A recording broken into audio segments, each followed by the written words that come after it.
প্রথম প্রশ্নটি হলো ইন্দ্রিকা গ্রন্থের রচয়িতা কে? অপশনগুলি হলো Ibn Battuta, B Bilhana, C Megasthenes, D অশ্বঘোষ।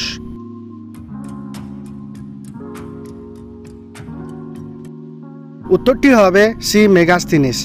দ্বিতীয় প্রশ্নটি হলো রামচরিত্র গ্রন্থের রচয়িতা কে? অপশনগুলি হলো A Vikramaditya, B Sandhyakar Nandi, C Tulsidas, D Kautilya. সঠিক উত্তরটি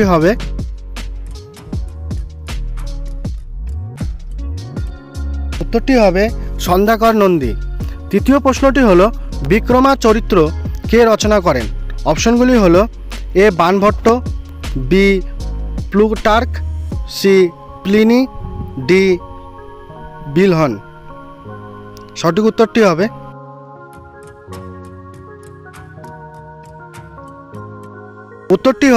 ডি বিলহন। চতুর্থ প্রশ্নটি হলো সেন বংশের সর্বশ্রেষ্ঠ সম্রাট কে?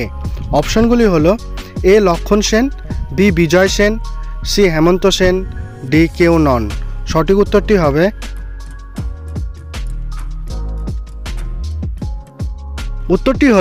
এ লক্ষণ সেন।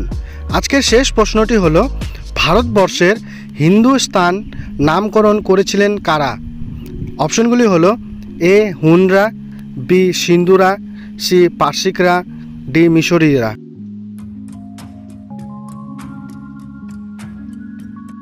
উত্তরটি হবে সি পার্সিকরা।